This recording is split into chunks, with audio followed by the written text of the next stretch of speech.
in the communities that I'm in the church, in the spaces that I'm in the work that I do, especially with people who have experienced harm and abuse in the church, a question that often comes up is, why are you still Catholic? And a lot of people will respond in different ways. Maybe the most common response is the sacraments, is the Eucharist. But my response to that question is the church's teaching on human dignity. Not the teaching itself necessarily, but the worldview that comes out of that teaching.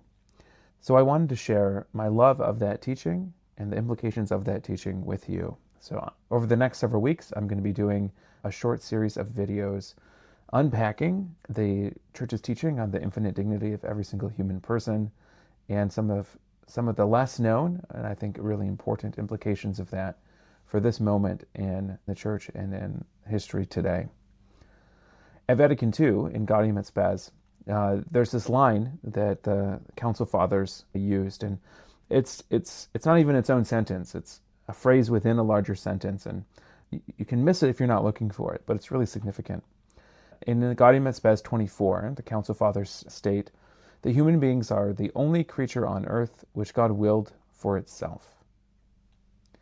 Human beings, in other words, are ends in and of themselves.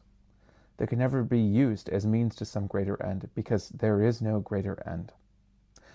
Economies, political parties, ideologies, organizations, even the church itself must be ordered to the dignity of the human person and can never use human persons as some means to a greater end.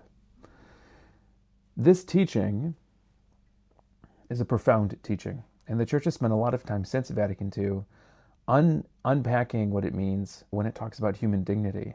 And this is something the church itself has recognized. So back several years ago when Pope Francis changed, updated, developed the church's teaching on capital punishment, one of the reasons for that development, Francis explained, was because the church now has a greater understanding of the dignity of the human person. This has been a real essential point in the church's teaching this past century, since Vatican II. Especially Pope Francis and now Pope Leo have really emphasized this teaching.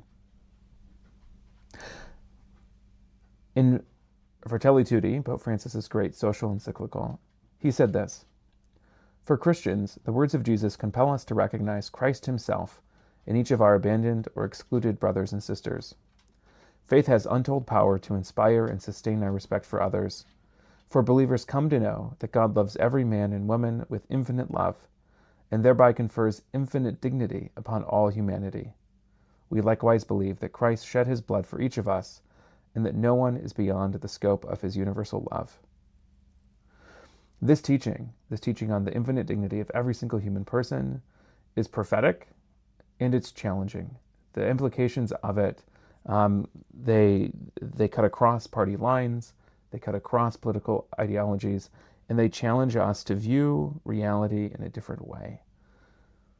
This teaching is so important, was so important to Pope Francis and to the Church, that a couple of years ago, the Dicastery for the Doctrine of the Faith, which is the doctrine office of the Church, released a whole document on the infinite dignity of the human person titled Dignitas Infinita, which, other than sounding like a spell from Harry Potter, dives into some of the deep theology and philosophy of this teaching and then spells out some of the implications.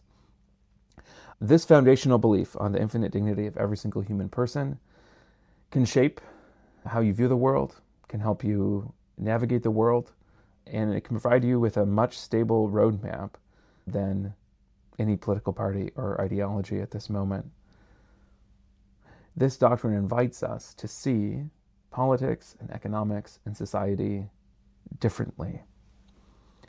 Again, from Fratelli Tutti, Pope Francis says, speaking of the teaching on infinite dignity and speaking of really the whole of the Church's social teaching that flow from this teaching on human dignity, Francis says, "Certainly all of this calls for an alternative way of thinking. Without any attempt to enter into that way of thinking, what I'm saying here will sound wildly unrealistic. On the other hand, if we accept the great principle that there are rights born of our inalienable human dignity, we can rise to the challenge of envisioning a new humanity. We can aspire to a world that provides land, housing, and work for all.